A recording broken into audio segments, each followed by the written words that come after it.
तो जो वृंदावन के अधिपति श्री नंद महाराज के पुत्र ब्रजराज नंदन, वही सर्व ईश्वर के ईश्वर है। ईश्वर तो बहुत हो सकते हैं, ब्रह्मा भी ईश्वर है, शिव जी भी ईश्वर है, और भी कई अपने आप को ईश्वर मानते हैं।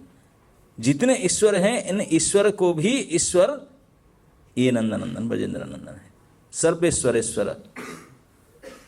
और क्यों सर्वेश्वर कहते हैं उनको? तो प्रमाण करते हैं कि तुम्हारा इच्छा है विश्व सृजन संहार, क्योंकि भगवान श्री नंदनंदन कृष्ण की इच्छा के अनुसार ही इस सृष्टि के निर्माण होता है, पालन होता है और उसका संहार भी होता है। तब इच्छा मते ब्रह्मा करे न सृजन, वही ब्रजेंद्र नंदन कृष्ण की इच्छा के अनुसार ब्रह्मा सृष्टि कार्य करते हैं। तब इच्छा मते विष्णु करे न पालन, और उन्हीं के द्वारा अपॉइंटेड होकर के उनकी इच्छा के अनुसार श्री विष्णु पालन क्रिया कर रहे हैं।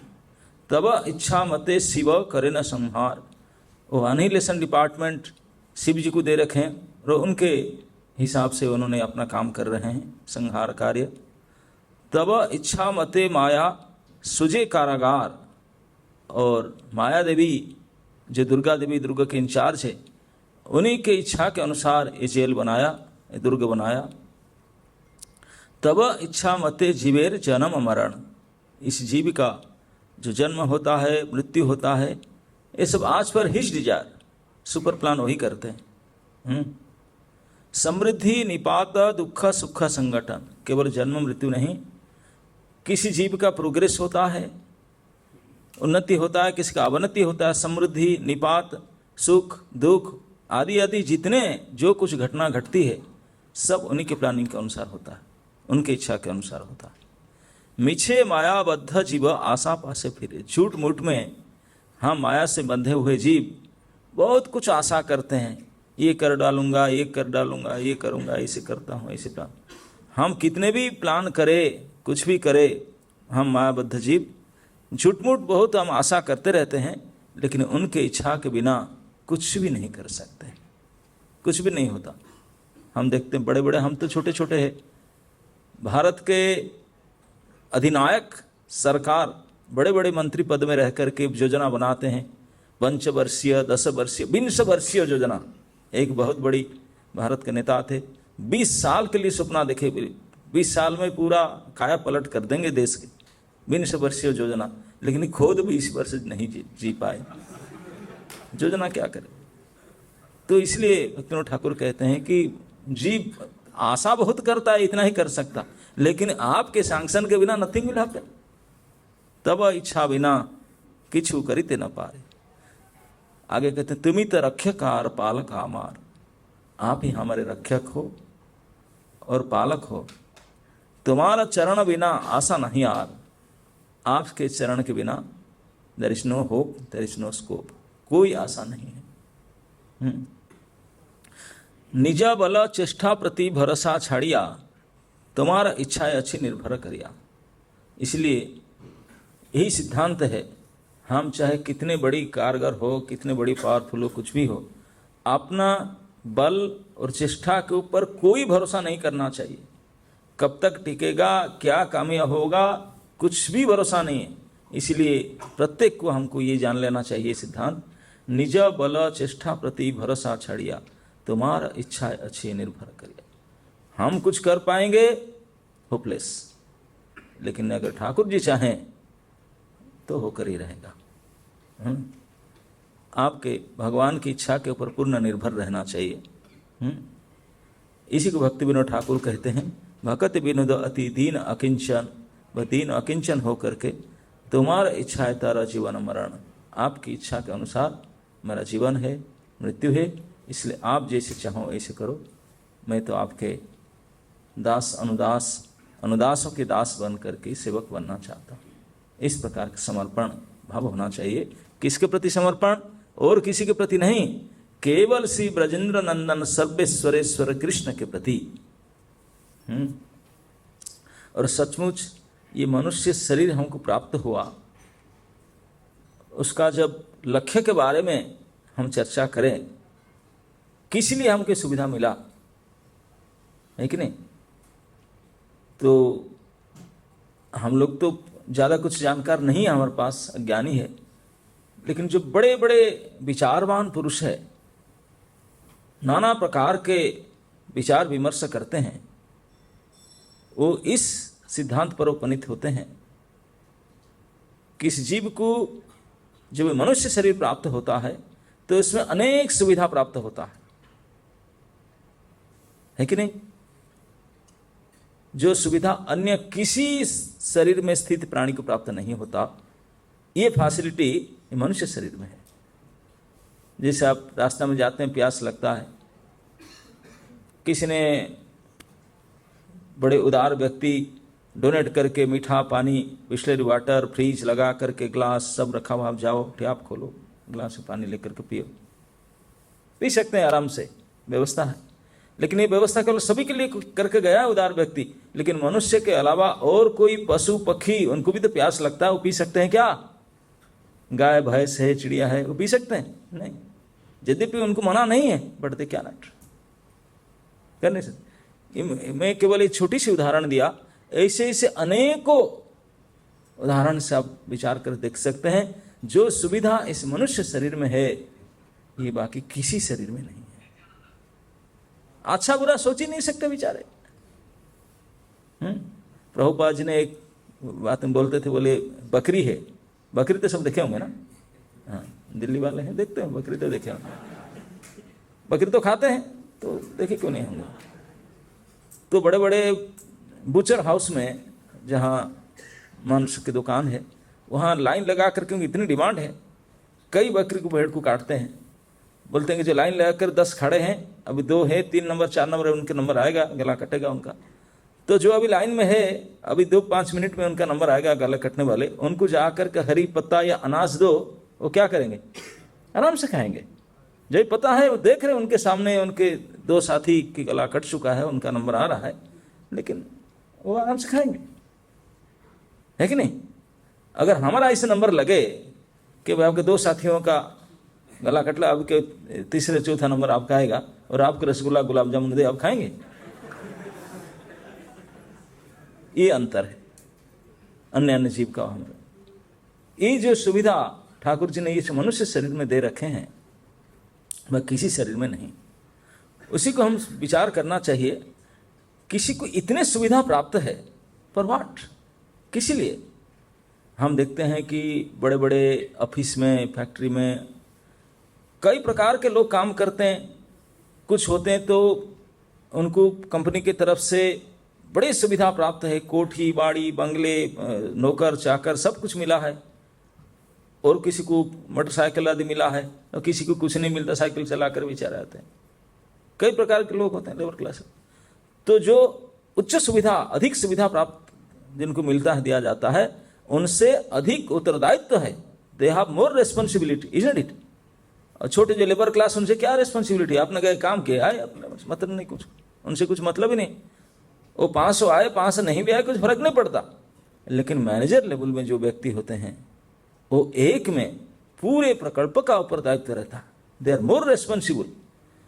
तो जिनको जितने सुविधा प्राप्त होता है, उनका इतने उत्तरदायित्व होता ही है, इसलिए सुविधा दे।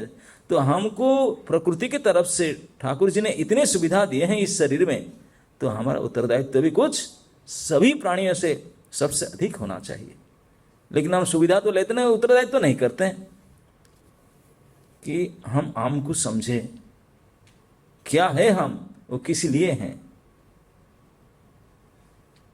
हम क्या है और किस लिए हैं, इसको समझ जानना है। बाकी किसी के पास से जानने का सुविधा ही नहीं, क्षमता नहीं, मनुष्य जान सकता। अर्जुन ने भगवत गीता में कृष्ण को पूछे, I think in 9th chapter के अंतिम भाग में, अनित्यम लोकम असुखम लोकम। बोले प्रभु ये तो मैं गड़बड़ कर दिया, आई मीन रॉन्ग एड्रेस, मैं रॉन्ग एड्रेस में आ गया। बोले क्यों? बोले दुनिया में कोई चाहता है मरना? कोई नहीं चाहता, सब जीना चाहते हैं, लेकिन यहां मरना ही पड़ता है। कोई दुखी होना चाहते हैं? नहीं, यहां दुखी होना ही पड़ता है। और टेम्पररी भी है। बोलते हैं ये असुखम, यहाँ सुख नहीं है, और अनित्यम, ये नित्य नहीं है। ये अनित्यम लोकम असुखम लोकम, यहाँ तो मैं नहीं चाहता था रहने के लिए, मैं इस चीज को नहीं चाहता। मैं चाहता हूँ नित्य रहूं, नित्य सुखी रहूं, लेकिन यहाँ तो ऐसी व्यवस्था नहीं है। मैं इस जगह पर आ गया, अनित्यम असुखम लोकम इमम प्राप्य, उसके वो प्राप्त हो गया, अब क्या करूं? तो भगवान कृष्ण ने अर्जुन को बताते हैं, अगर इस जगह पर आ गए रंग में, अभी क्या करना है ना, only one thing you have to do, अनित्यम असुखम लोकम इमम प्राप्य भजस्व माम। भगवान कृष्ण अर्जुन को ले, आपका एक ही कर्तव्य है इस स्थिति में कि मेरे भजन करो, बस। तो मनुष्य जीवन का एकमात्र लक्ष्य है भगवान श्री कृष्ण का भजन करना, उनके दास बन करके, बस, और कुछ नहीं है, केवल एक ही काम। एक समय हमारे संस्थापक आचार्य श्रील प्रभुपाद जी ने जब देश विदेश में प्रचार कर रहे थे इस बात को, कृष्ण भक्ति को, तो बड़े बड़े विद्वान व्यक्ति उनसे मिलते थे, तो पूछे, स्वामी जी आप हर जगह बोलते हैं ये कृष्ण के भजन करो, कृष्ण भजन करो, अगर सभी लोग ऐसे भजन करने लगेंगे, भक्त हो जाएंगे, तो दुनिया चलेगा कैसे? ये सब ऑफिस, दुकान, ये सब फैक्ट्री चलेगा कैसे? आप क्या कहते हैं, सब हरे कृष्ण करेंगे तो क्या होगा? प्रभुपाद जी के क्या उत्तर था मालूम है? प्रभुपाद जी बोले, आप जैसे महामूर्ख जब तक रहेंगे तो चिंता क्यों करते, दुनिया चलता रहेगा। वो समझाने बोले, स्वामी जी ऐसे क्यों कहते? क्योंकि आप कभी ऐसा करेंगे नहीं, तो आपके लोग के लिए दुनिया में व्यवस्था है, वो चलेगा। लेकिन जो करते हैं उनका कोई दिक्कत नहीं। अगर सारी दुनिया के लोग यही काम करेंगे तो दुनिया दुनिया नहीं रहेगा, वैकुंठ बन जाएगा, है कि नहीं? फिर ऑफिस के सब की जरूरत क्या है? लेकिन सब नहीं करेंगे आप जैसे लोग, इसलिए आपके लिए सब चलते रहेगा। लेकिन वास्तविक मनुष्य शरीर में आकर के एक ही कर्तव्य हो जाए, भजी व बोलिया ऐसे संसार भीतर। इस संसार में तो केवल भजन करने के लिए हम आए हैं। तो भजन करें तो किसका भजन करें? केवल तुम्ही सर्वेश्वरेश्वर ब्रजेंद्र कुमार ब्रजराज नंदन भगवान श्री कृष्ण के भजन करना चाहिए। अब कृष्ण के भजन करेंगे, कृष्ण को तो पहले जानना पड़ेगा ना। If you don't know how you serve him, उनके नौकर बनेंगे, भाई मालिक के बारे में पता तो लगाओ। तो मालिक के बारे में पता लगाने के लिए मालिक बहुत चांस देते हैं। ये संस्था बने रखे हैं, कृष्ण बुक बना हुआ है, लेकिन फिर भी हम नहीं जान पाते। तो इसलिए गोपी महाप्रभु ने त्रिदिवसीय एक व्यवस्था की, बोले 3 दिन तक स्पेशल, ताकि आप जाने। जानोगे नहीं हो, करोगे कैसे? बिना जाने आप कर नहीं सकते। तो कृष्ण को जानना मनुष्य जीवन का परम उद्देश्य है। जब जान लेंगे तो आप बच नहीं सकते उनके भक्त भी नहीं बना। You have to be devotee of Krishna.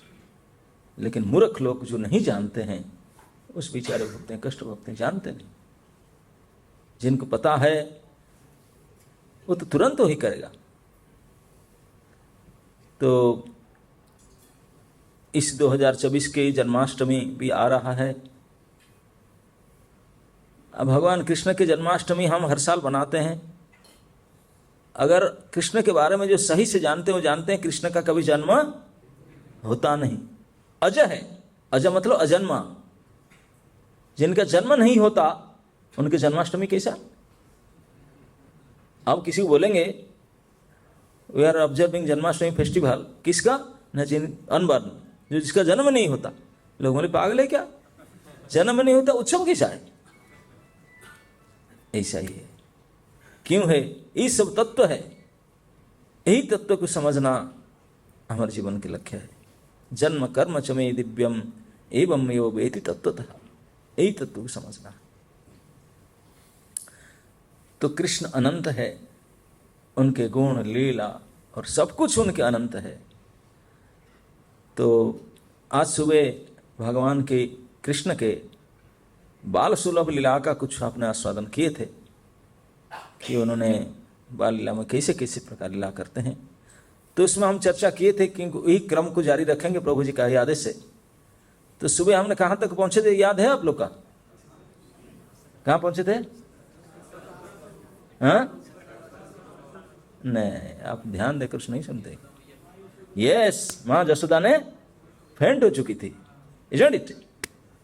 जब इतनी बड़ी भारी शब्द हुआ धमाका के साथ, तो छकड़ा उलट करके गिरा, टुकड़ा टुकड़ा होया, उसका धूरा कुबर चक्के अखे सब टुकड़ा होकर के सारे, उनमें इतने माल लोडेड था, सब टूट फूट गया। ऐसे हुआ, बड़ा धमाका हुआ।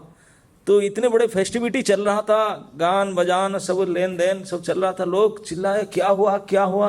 बाहर आकर देखे, अरे इतनी बड़ी दुर्घटना, कोई राक्षस होगा, असुर होगा, पकड़ो, ये करो, चिल्लाए, सब भागे दौड़े चारों ओर से लोग, गोप गोपियां, ब्राह्मण, ऋषि, जो जहां से तब सब घटना स्थल पर दौड़े।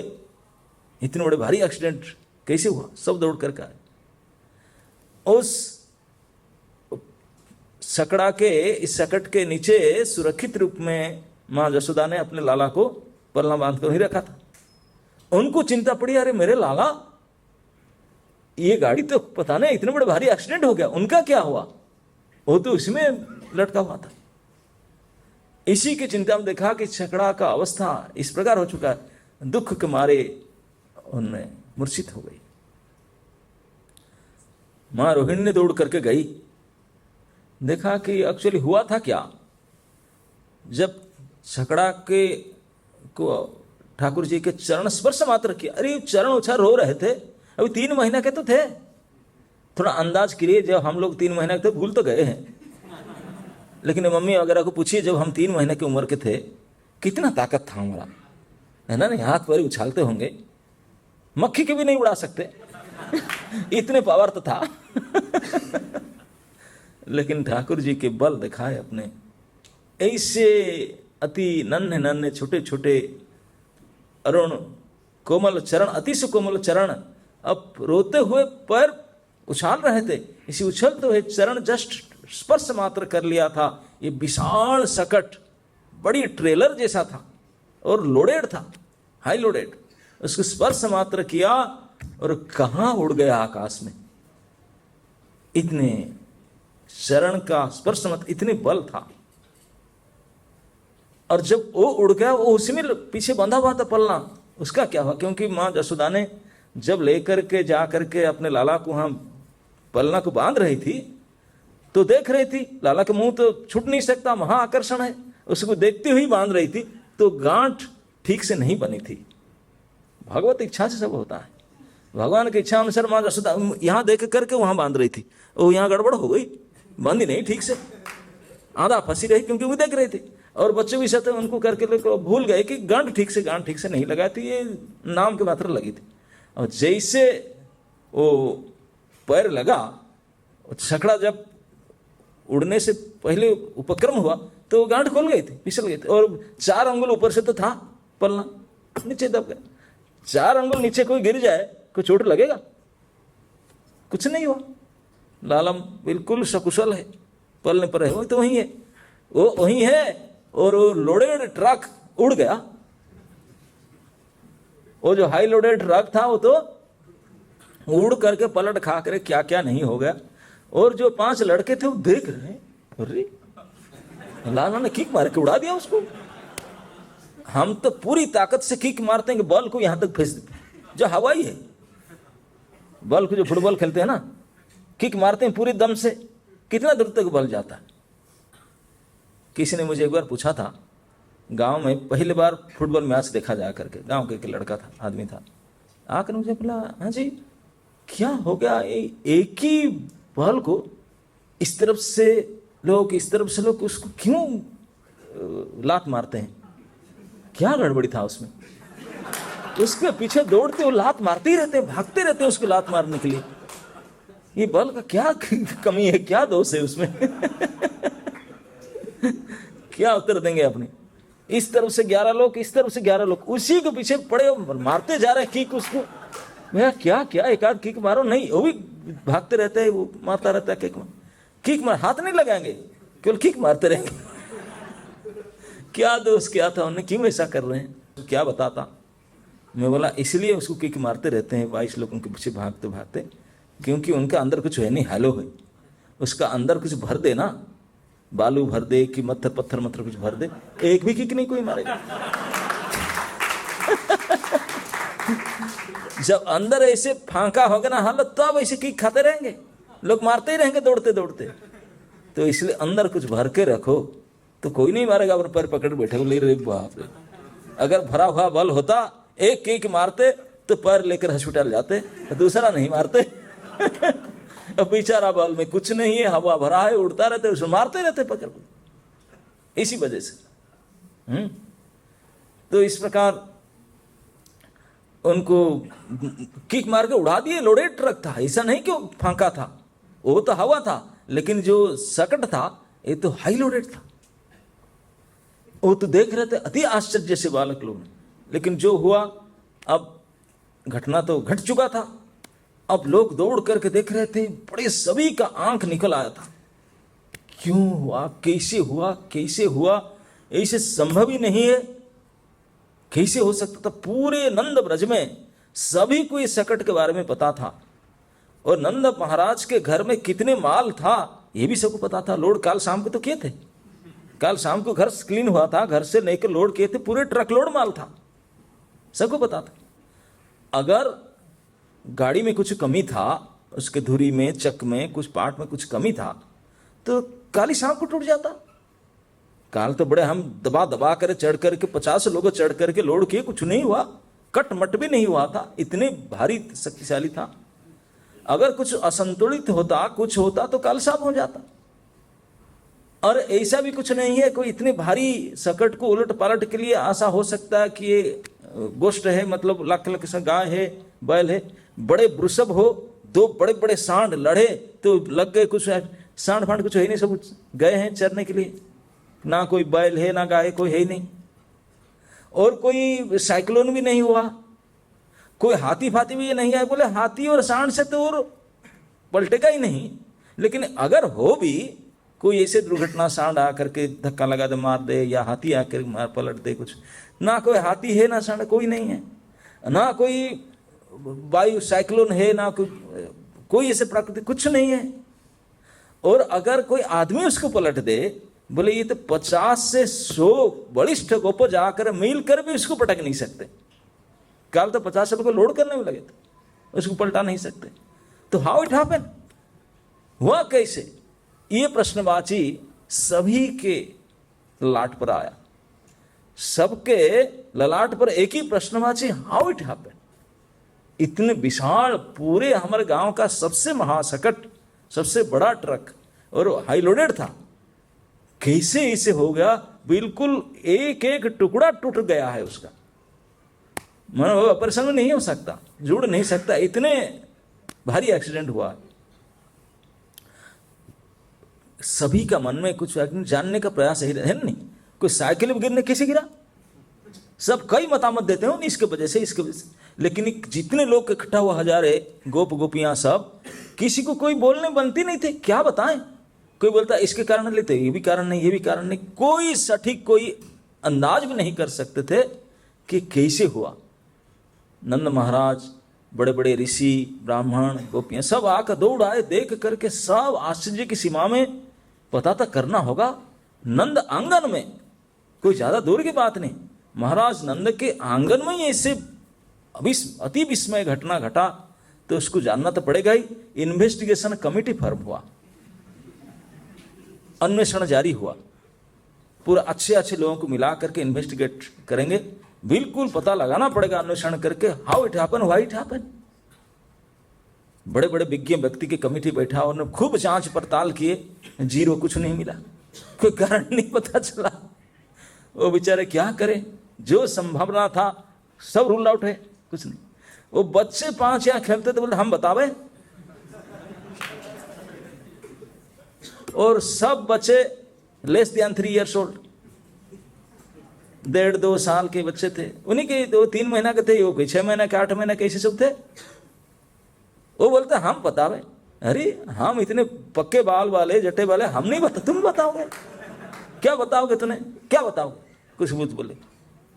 बच्चे दौड़ कर बतावे, हम बताओ, हमको तो कुछ पता नहीं, तू क्या बता। इन्वेस्टिगेशन कमेटी इंचार्ज बोला क्या बताओगे, बता।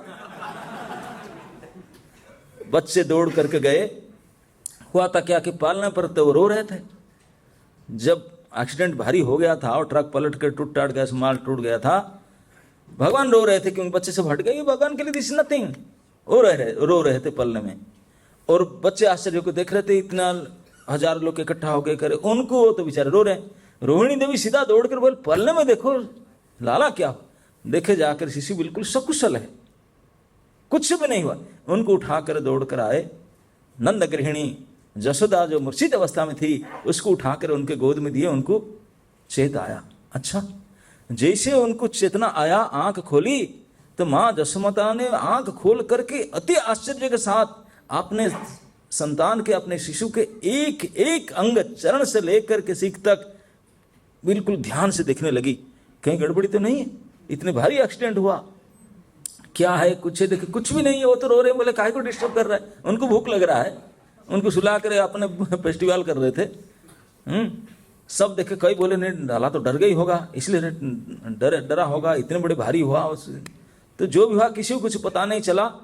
ऐसे आश्चर्य में देखती हुई माँ जसोदा ने जैसे अपने गोद में ले ली बालक को, और बालक ने तुरंत अपने माँ के साड़ी के ओट में उनके स्तनाग्र को मुंह में ले लिए और एंगेज हो गया। हम दूध पीते पीते बस सो उनको अब किसी का आनंद से चुप हो गए, जो रोना उनका बंद हो गया।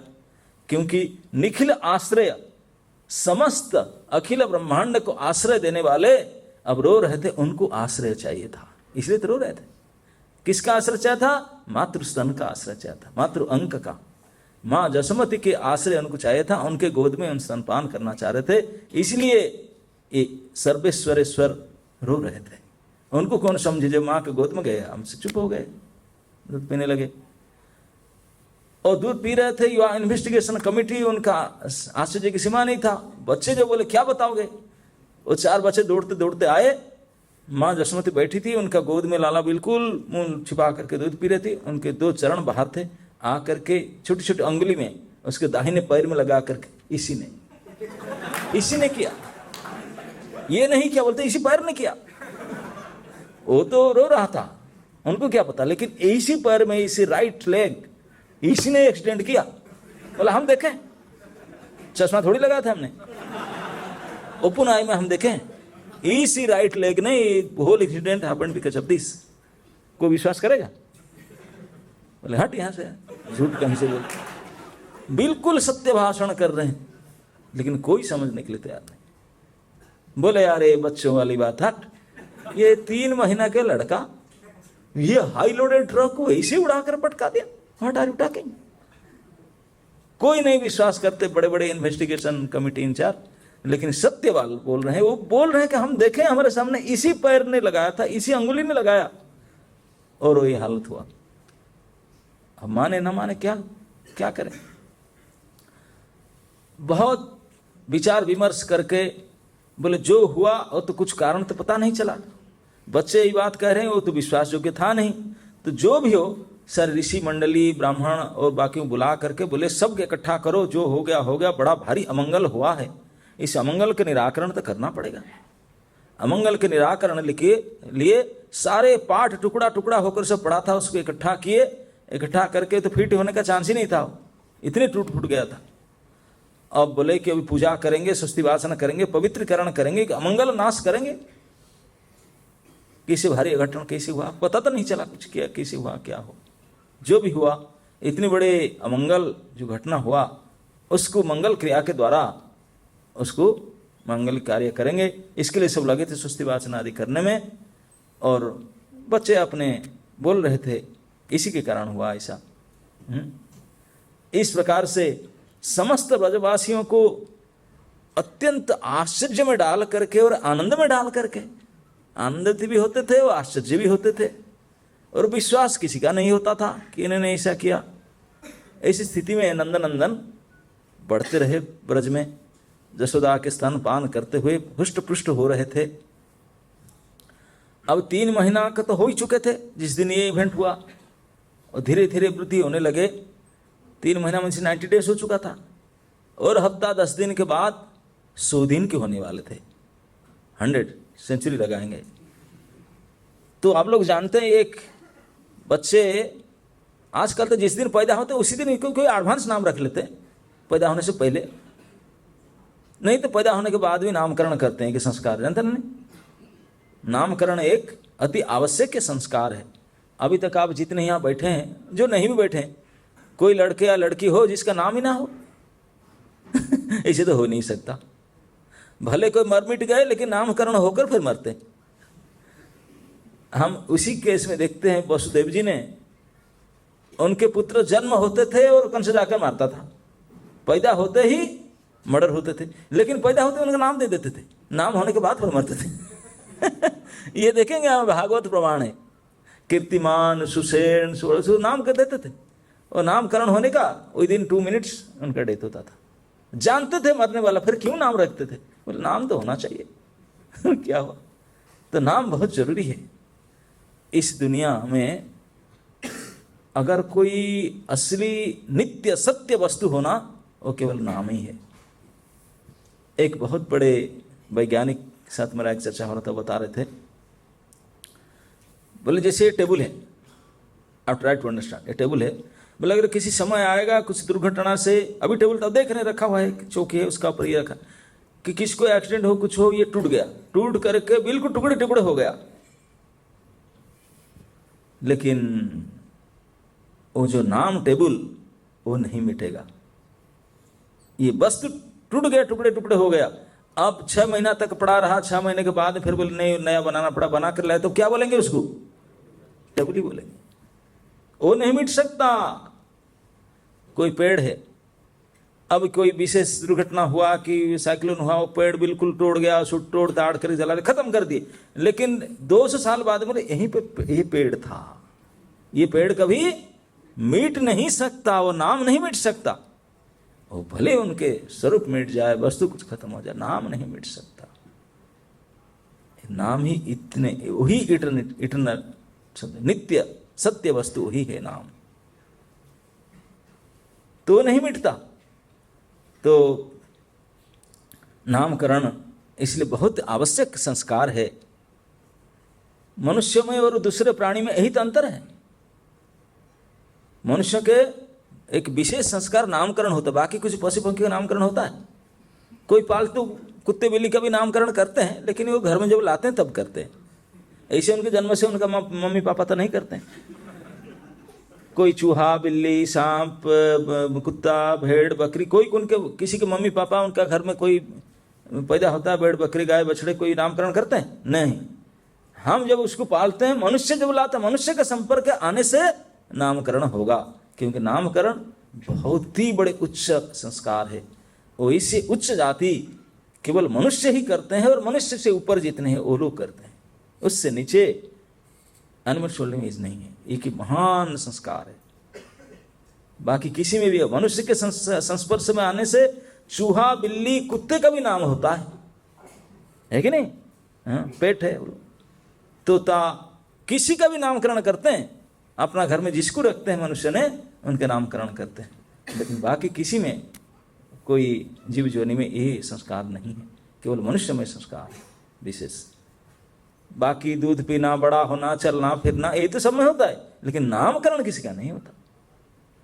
तो नामकरण संस्कार मनुष्य में एक अति आवश्यक विशेष संस्कार है। तो नामकरण कभी कभी हफ्ता दिन में, 10 दिन, 21 दिन में, 1 महीना में करते हैं। तो अब नंद महाराज गोकुलपति, उनके इस बूढ़े उम्र में इतने पुत्र रत्न हुआ है, उसका नामकरण तो करेंगे ही करेंगे, लेकिन अभी नामकरण हुआ ही नहीं। अभी 100 दिन के होने वाला है। क्या कारण है उसका? उसके बारे में कहते हैं कि वसुदेव जी, तो पता है वसुदेव जी को, जानते ना वसुदेव देव की, उनको पता है कि ये उन्हीं की संतान है। उन्होंने खुद जाकर वहां रख करके आए थे आधी रात में, अभी तक किसी को नहीं बताया, उनको पता। और रोहिणी उनकी पत्नी है। गर्भवती अवस्था में रोहिणी मथुरा छोड़ करके गोकुल गई रहने के लिए, कंस की 2 रात में से बचने के लिए। और जो 7th गर्भ था श्री बलराम जी के, बलराम जी भी आए थे देवकी माँ के गर्भ में, पता है कि नहीं आप लोग? माँ देवकी के गर्भ में बलराम जी आए थे। अब 7 महीना माँ देवकी के गर्भ में थे, लेकिन जदुनाम निजनाथा नाम, भगवान बोले कि मुझे जल्दी जाना है, इतने परेशान हो रहे हैं, मैं जाकर के उनके दुख दूर करूं, लेकिन मैं जाऊंगा कैसे? मेरे सीट में भाई साहब बैठे, एक हल नहीं कर। वो गए थे देखने के लिए भाई सब ठीक ठाक है कि नहीं, जैसे कोई बड़े मंत्री फंत्री का प्रोग्राम होता है ना, बड़े प्रोग्राम, तो पुलिस एक्टिव होता है, म्यूनिसिपैलिटी एक्टिव होता है, सब करते हैं, साफ सफाई सब ठीक ठाक होता है। फाइनली चेकिंग, कई चेकिंग होगा, फाइनली जो उनके निजी सचिव, प्राइवेट सेक्रेटरी, वो आएगा देखने के लिए सब ओके है कि नहीं, तो बोलेंगे एक साथ okay now you can come, तो उनके इंस्पेक्शन फाइनल होता है। तो इस प्रकार जितने जो हुआ, फाइनल इस भगवान के निजी सचिव श्री बलराम है, भगवान के डायरेक्ट उनके मुख्य निजी सेवक श्री बलराम। वो हर अवतार में भगवान के एक बार नजदीक रह करके उनके सब प्रकार की सेवा करने वाले श्री बलराम। वो बोले मैं जाकर फाइनल चेकिंग ऑर्डर कंफर्म करूंगा कि आप आओगे कि नहीं, कैसे? तो बलराम जी आए थे 7th में, और आ करके देखे सब ठीक ठाक है ओके, लेकिन जा नहीं रहे। अरे इसी सीट पर ठाकुर जी आएंगे, आप अपना जगह पर जाओ। उनका जगह रोहिणी माता के पुत्र नित्य है, रोहिणी गर्भ में जाना चाहिए, लेकिन जा नहीं रहे, यहीं बैठे। अब भगवान को जल्दी पड़ी है, मुझे जाना है, सीट खाली नहीं है, भाई साहब सीट पर बैठे, मैं कैसे जाऊं? अब पहले होता कि छोटे भाई होता बोल दिया होता है गोद यार, अब बड़े भाई है, मैं कैसे बोलूं उनको? भगवान बोलते मैं कैसे बोलूं, भाई नहीं उठ रहे हैं। तो इसलिए मैडम को भेजे, माया मैडम को। भगवान ने बोले जाओ, बड़े सतर्क के साथ, सावधानी के साथ, सम्मान के साथ भाई साहब को वहाँ ट्रांसफर करो, आपने सीट पर ले जाओ, उनको कोई कष्ट नहीं होना चाहिए, ध्यान देना मेरे भाई साहब हैं वो, और बहुत खतरनाक है, अनंत है, कुछ भी कर सकते हैं। तो इसलिए उनको ले करके ना, कहाँ ले जाऊं? गच्छ देवी ब्रजंग भद्रे, माया देव को बुला करके भगवान बोले कि ब्रज में जाओ। ब्रज तो मैं कभी गई नहीं, माया का क्या काम है ब्रज में भाई? वो ब्रज में कभी नहीं जाती है, उनका ये एरिया नहीं है। बोला मेरे जून महीने में तो कोई एरिया नहीं है, कैसे पहचानूंगा ब्रज कौन सा? गच्छ देवी ब्रजंग भद्रे गोप गोभीर अलंकृतम, वो लोग मैंने जो एक होता ना पहचानने के लिए, क्या बोलते हैं, लैंडमार्क, एक लैंडमार्क देना होता, कैसे पहचानोगे ये घर? तो ब्रज के लैंडमार्क भगवान स्वयं बताते हैं ब्रजनंदन कि ब्रज उसी जगह का नाम है जिसके अलंकार है गोप और गोपी, मतलब गाय और ग्वाले और ग्वालिन जिस स्थान में ज्यादा होते हैं उसी स्थान का नाम है ब्रज, वही उनके संपत्ति। और आजकल तो गाय तो रहे नहीं, सब श्यामा गाय हो गए, श्यामा समझते ना, भैंस हो गए सब काले काले, क्या कहें, कोई रहे ही नहीं। तो लेकिन भगवान के समय में लक्ष्य लक्ष्य संख्या में गाय थे, और उसी से पहचान होता था ब्रज का। भगवान स्वयं पहचान बताए, ब्रज का पहचान है गोप गोभीर अलंकृतम, जिन स्थान का अलंकार है। किसी पहचाने गोपी हा प्रभु ना, तो लाल कपड़ा पहनते हैं, वो तो सफेद वाले पीला वाले हैं, वो लाल वाले हैं, इसे देख लेना। तो इस प्रकार ब्रज के स्वरूप क्या है ना, यहाँ जहाँ गोप गाय हैं अनेक, और गाय को पालने वाले ग्वाले गोप और गोपी होंगे, यही है ब्रज। तो भगवान ने ये बताया था पहचान। माया देवी तब नहीं जाती थी, बोले मैं कैसे जाऊं? बोले तुम अकेले तो जा नहीं सकते, तेरे प्रवेश नहीं, भाई साहब को साथ में लेकर जाएंगे, वो चले जाओगे आपने, आपको कोई नहीं पूछेंगे। बोले उनको साथ में लेकर जाना, सावधानी से सतर्कता से माँ देवकी के गर्भ से रोहिणी के गर्भ में ट्रांसफर करना हो, तो की अपना काम। तब भगवान आए। अब भगवान आए, लेकिन अब नंद महाराज को पता है बात कि रोहिणी की मैंने भेजा था गोकुल में, अब रोहिणी का बेटा हुआ है, वसुदेव जेल में है, वसुदेव खुश हैं कि मेरे एक पत्नी का एक पुत्र हुआ, और वो मैं जो बेटा को खुद ला करके छोड़ कर आया था मेरे हाथ से, वो भी बड़ा हो रहा है, तो बड़ा हो रहा है। तो पहले बलराम होता है, बलराम होते हैं, उनके 1 हफ्ता के बाद फिर कृष्ण आए। तो रोहिणी देवी के पुत्र सबसे पहले हुए थे। यहाँ भी बलराम जयंती होगा, अभी 19 तारीख की है ना, हाँ। तो बलराम जयंती, उसके बाद फिर कृष्ण जयंती होंगे। तो रोहिणी के कुमार होने के बाद में वसुदेव जी ने एक खबर भेजे, संदेश भेजे नंदराय के पास कि मेरे कुमार का संस्कार में शीघ्रता ना करें, ये मैसेज भेजे। क्योंकि दुनिया जानता है तो रोहिणी वसुदेव की पत्नी है, कुछ विपत्ति के कारण आकर यहाँ रुकती हैं और वही उनका संतान उत्पन्न हुआ है, तो ये वसुदेव के बेटा है। तो वसुदेव जी ने खबर भेजे कि कुमार का मतलब मेरे पुत्र का कोई संस्कार में शीघ्रता ना करे, मैं बताऊंगा जब वो करना, अभी मत करना। नंद महाराज इतने उदार व्यक्तित्व है, इतने सभ्य व्यक्ति है, वो इसलिए कृष्ण का कोई संस्कार नहीं करते हैं। बोले कैसे, बड़े का नहीं होगा तो ये मेरे बड़े बेटा जैसा है, बड़े का नहीं, छोटे का मैं कैसे करूं। इस कारण से कृष्ण का भी कोई संस्कार अभी नामकरण नहीं किए थे। रोहिणी देवी बहुत सुसंस्कृत है, आर्य नारी। उन्होंने जब कृष्ण को 11 दिन हुआ था तब से बोल रही है उसको नामकरण कर देना चाहिए, नामकरण करना चाहिए। लेकिन नंद बाबा किसी वजह से टालम टुलम करके नहीं कर रहे थे। उनका मन तो चला था बड़े तेरे बेटे का तो हुआ ही नहीं, उसको मैं कैसे कर दूं, अनुज को कैसे करूं, अग्रज का पहले ना हो करके। लेकिन कई बार उन्होंने डांट चुकी है, कई बार बोल चुकी, रुष्ट होने लगी। अभी तो कुछ दिन पहले बोल ही दिया, हाँ जी, नामकरण संस्कार के अंतिम अवधि 100 डेज है, 100 दिन के अंदर करना ही करना है, तो 100 दिन को कभी पार नहीं करना है, इसी के अंदर नामकरण करना ही होगा। आदेश जारी कर दी रोहिणी माता ने। नंद महाराज बड़े चिंतित थे, क्या करूं, कैसे मैं कर दूं, बड़े चिंता में बैठे। अब वसुदेव जी का भी चिंता है। वसुदेव जी अब यद्यपि कंस उनको जेल से निकाल करके मुक्त के घर में रखे हैं, लेकिन फिर भी अपने बेटा की चिंता, बेटा पास में नहीं है, पत्नी की चिंता तो है ही है। तो उनके जो आचार्य है, जदुकुल के आचार्य कौन है, आचार्य गर्ग, गर्गाचार्य जदुकुल के आचार्य है।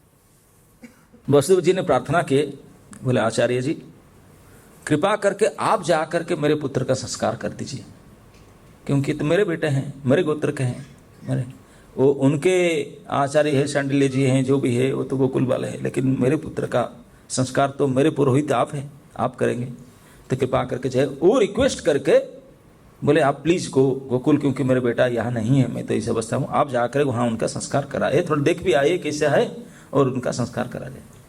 प्रार्थना किए थे श्री वसुदेव जी ने गर्गाचार्य के चरण, बहुत आग्रह किए थे। गर्गाचार्य बोले आप बोल रहे हैं, मैं तो आपके पुरोहित हूँ, मैं जाऊँगा। और उन्होंने एक दिन गए, बोले डिसाइड किया, अपने डेट फाइनल करके गए थे। बोले लेकिन ये देखिए, ये वो भी गणना करते, बोले इतने लेट हो जाए उस दिन से पहले आप जाकर, ना मैं जाऊँगा, उस दिन के हिसाब से मैं जाकर भी कराऊँगा। तो गर्गाचार्य जी गए थे गोकुल में और जा करके नामकरण संस्कार किए, करके जब वापस आए, वापस आ करके अपने आश्रम को न जा करके वसुदेव के घर में आए। इसी बात को बता रहे हैं, वसुदेव के घर किस लिए आए, ना कुछ बताने के लिए आए।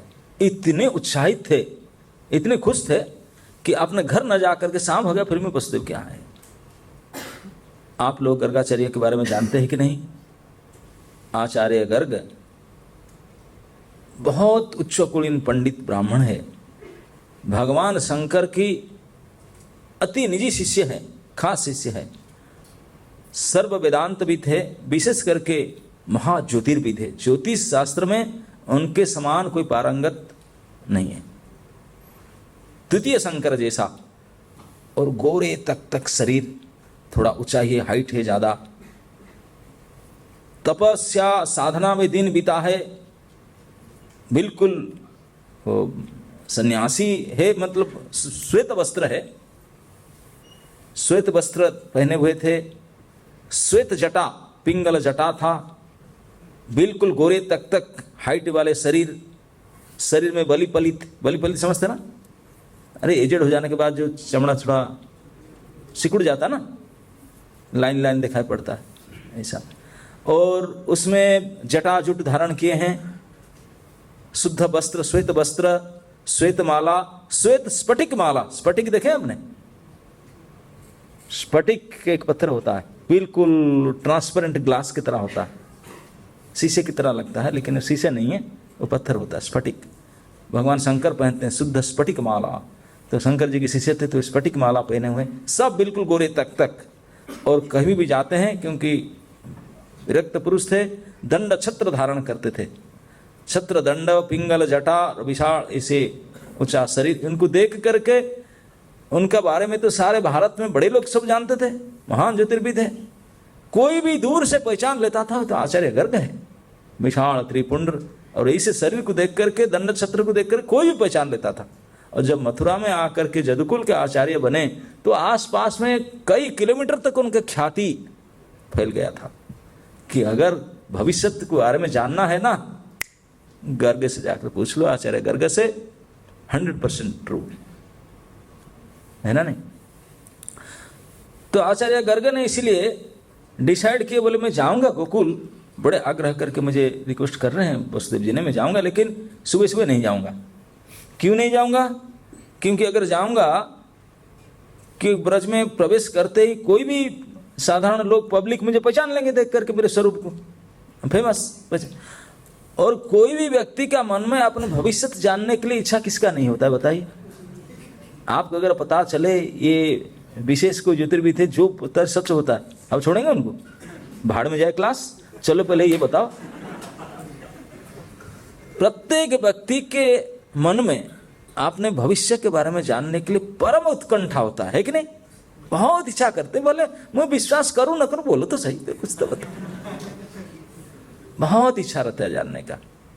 और उसमें जो प्रख्यात महाज्योतिर्विद आचार्य गर्ग मिल जाएं, कौन छोड़े।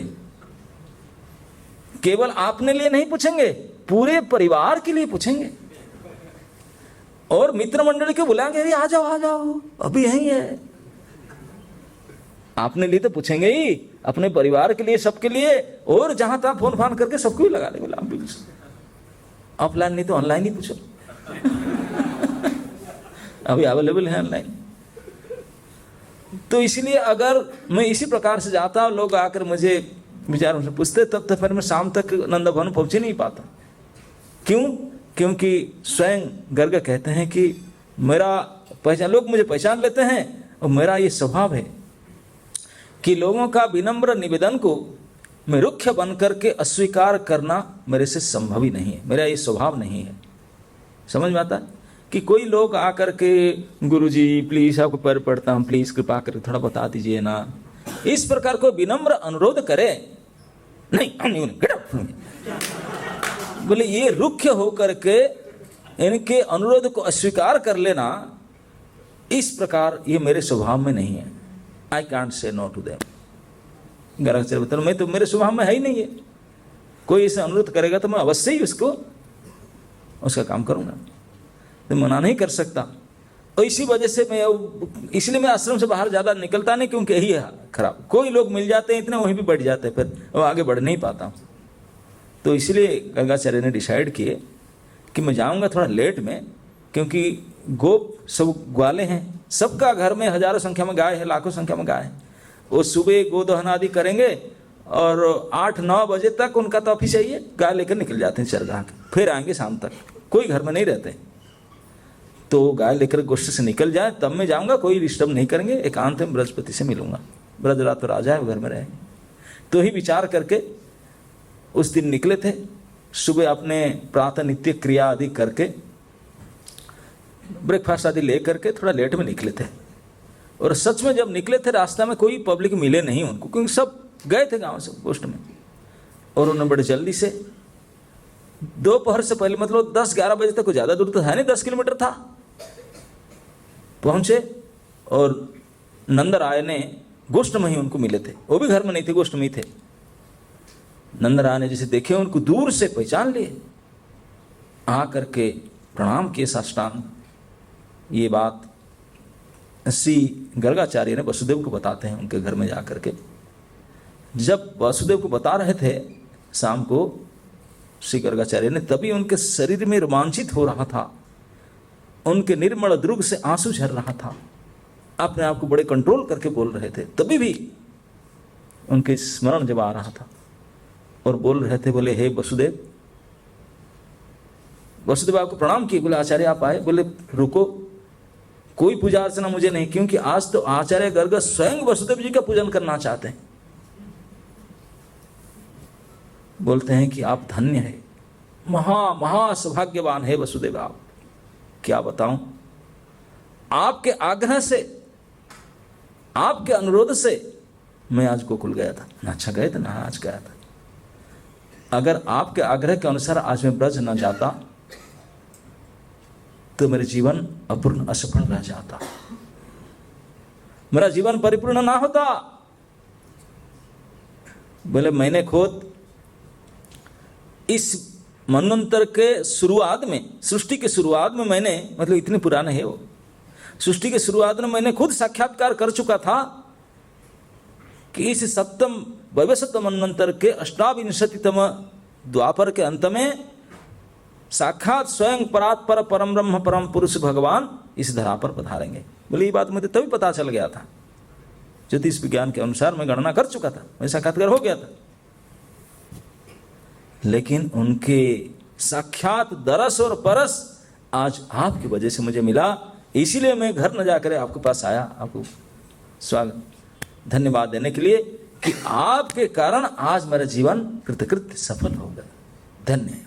अब क्या बताऊं, मैं बताने जा रहा हूं, इसलिए आपने आपको मैं संभाल नहीं पा रहा हूं, इतने अद्भुत रोमांचित हो रहा हूं मैंने।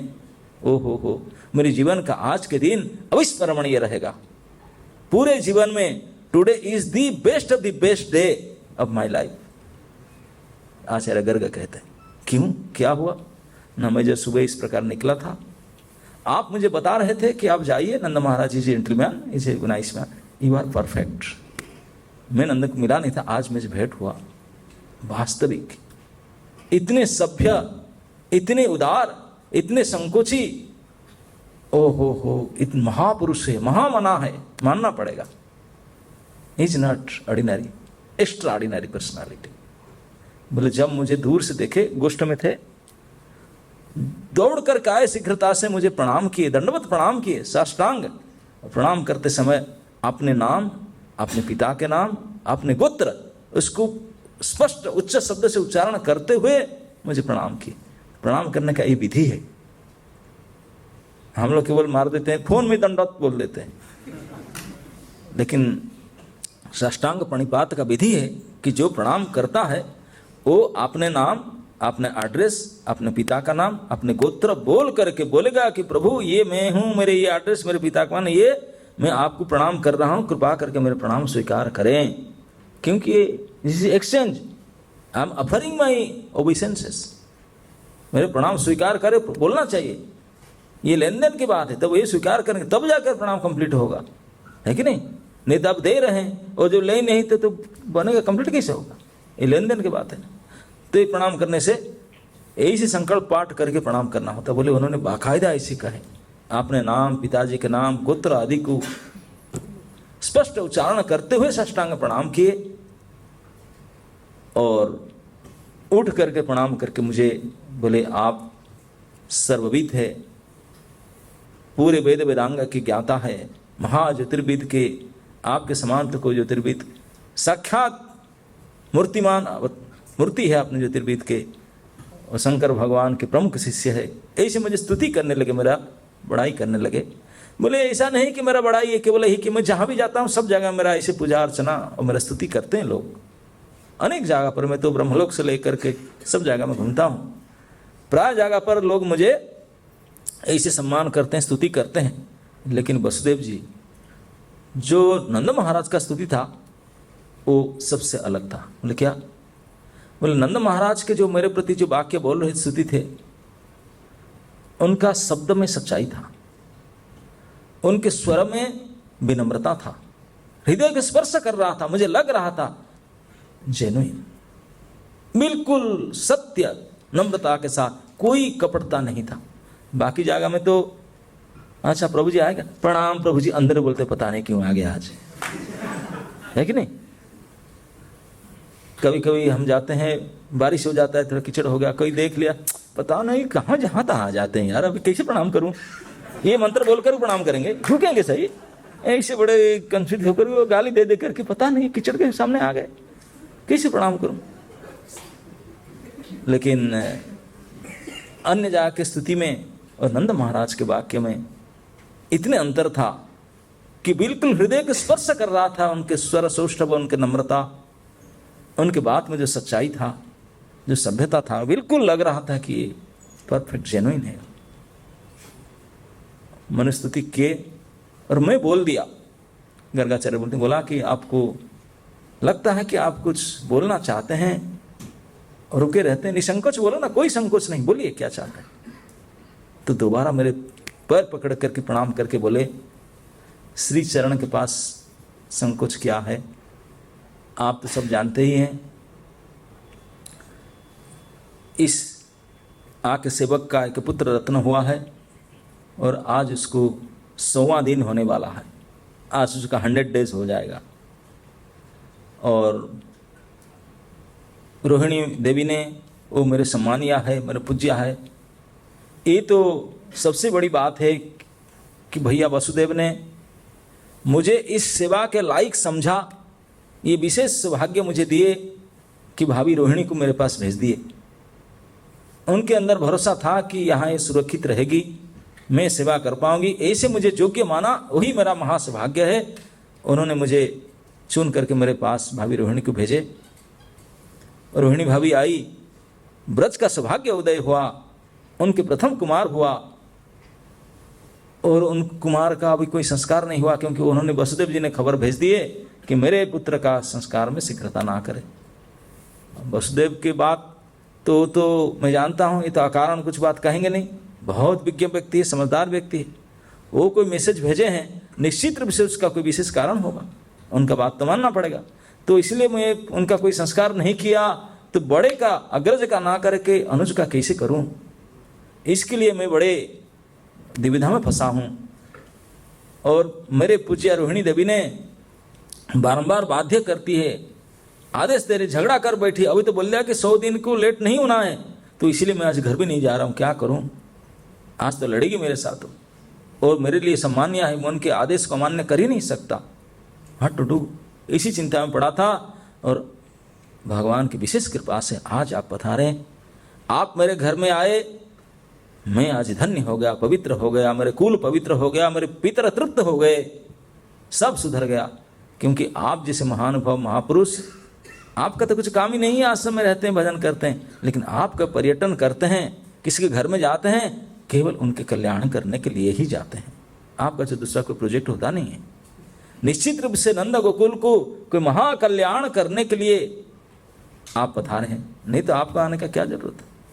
प्रभु आप आए, मैं कृतार्थ हुआ, मेरे घर कुल पितर सब कृतार्थ हुए, तो आपके श्री चरण में क्या कहूँ। एक ही मेरा अनुरोध है, इन दोनों कुमारों का नामकरण आप कर दीजिए, यही मेरा एक आपके चरण में प्रार्थना है। आप ही महासमर्थ हैं, आप कर दीजिए। तो जैसे मुझे ऐसे अनुरोध किए, उनका जो बात में भद्रता था, सभ्यता था, जो नम्रता था, सौजन्यता था, उसको देख करके गर्गाचार्य बोलते हैं, I was super pleased, very very pleased by his behaviour. लेकिन मुझे तो अंदर में था कि भाई कैसे करूं, ये नंद बाबा बड़ा उत्साही है, कहीं फेस्टिवल ना कर बैठे, कोई बहुत बड़े उत्सव ना कर बैठे।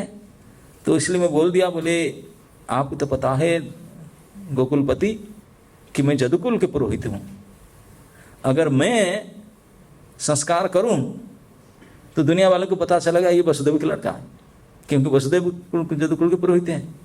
और जब से देवकी वसुदेव के वहाँ 8वां संतान लड़की हुआ, प्राय मथुरा वाले कंस सब डाउटफुल है, उनको सभी को संगत नहीं लगता है कि बेटी हो किसी सकता है, कुछ तो गड़बड़ है, कुछ तो गड़बड़ है, सबको लगता है। अगर मैं आकर गोकुल में इस लड़का का नामकरण करूं तो मान लेंगे यही है बेटा उनका, क्योंकि वसुदेव का और आपका बड़ा सौहार्द है, मित्रता है, ये सब दुनिया में जानता है। तो इसलिए आप समझ रहे हैं कंस के महाप्रताप। तो ये बात एक से दूसरे कान को नहीं जाना चाहिए। बहुत ये सब।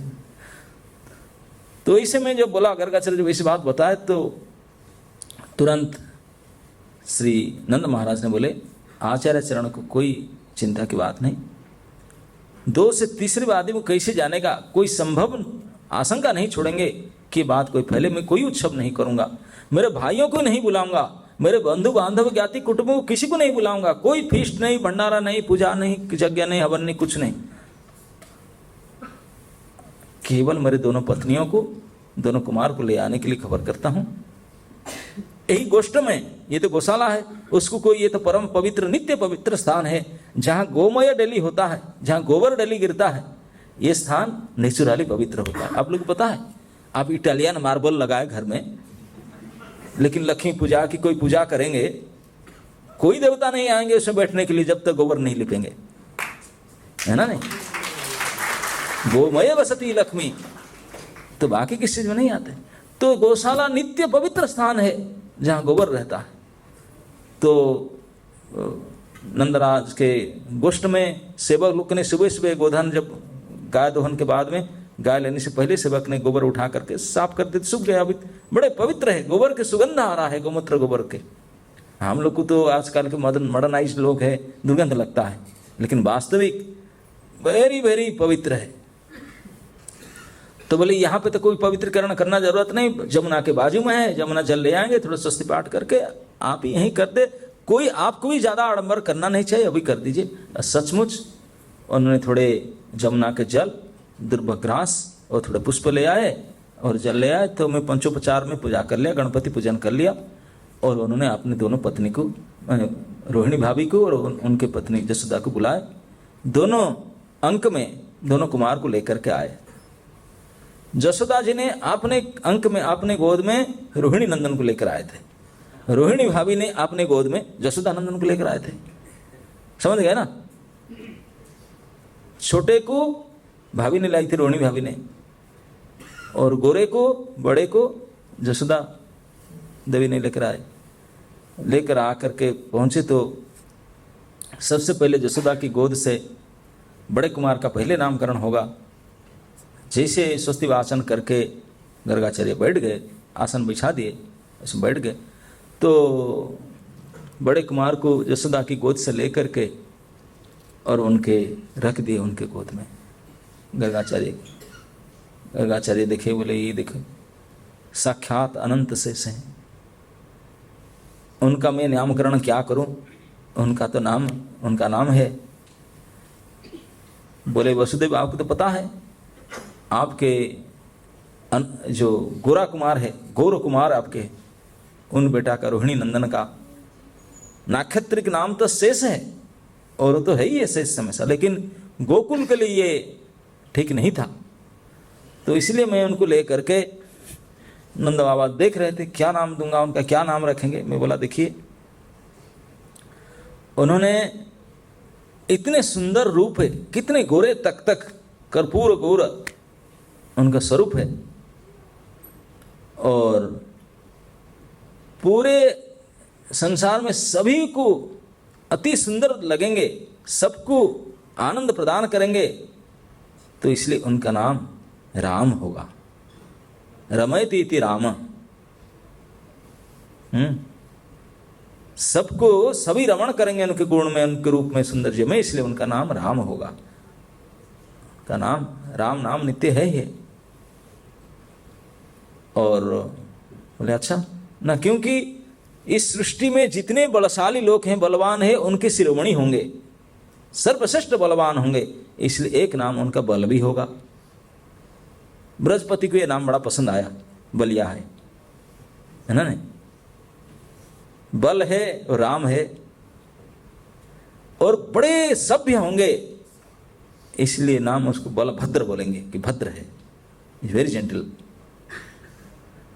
और क्योंकि अपने दोनों कुल, जदुकुल में, गोपकुल में, पूरे जदुवंश में सभी व्यक्तियों को आकर्षण करेंगे। अपने अंदर कोई मन मिटाव भाई मनुष्य कुछ हो तो उनको मिटा करके संगठन को बनाए रखेंगे, इसलिए उनका नाम संकर्षण भी होगा। तो इसे नाम कहा। और प्रभाव, बोले उनके तो प्रभाव पूरे जदकुल में फैलेगा। सभी लोग उनको स्वाभाविक रूप में अपना नेता मानेंगे, उनके अधीन रहना पसंद करेंगे, और सभी को पालन पोषण, सबको रक्षण करने के लिए वही उदार चरित्र, सभी की सुविधा देंगे, बड़े दयालु होंगे, और सब अपने से बड़े उनको दादा मानेंगे, हमेशा सबका दादा बन करके नित्य रहेंगे। छोटे बड़े सब उनको मानेंगे कि आपने ज्येष्ठ श्रेष्ठ वही हैं, आपने पालक रक्षक, इस प्रकार से मानेंगे। ये उनके प्रभाव होगा। और संकर्षण के रूप में, बलभद्र के रूप में, बलराम के रूप में, राम के रूप में, बल के रूप में, दाऊ दादा के रूप में उनकी प्रसिद्धि होगा। ऐसे कह करके जब उनका नामकरण किया और मेरे गोद से उनको उठा करके उनको जसोदा की गोद में लेकर आए थे, उनको रख दिए। रोहिणी देवी ये नाम को सुन करके मुझे प्रणाम की। अपने बेटा का नामकरण हुआ।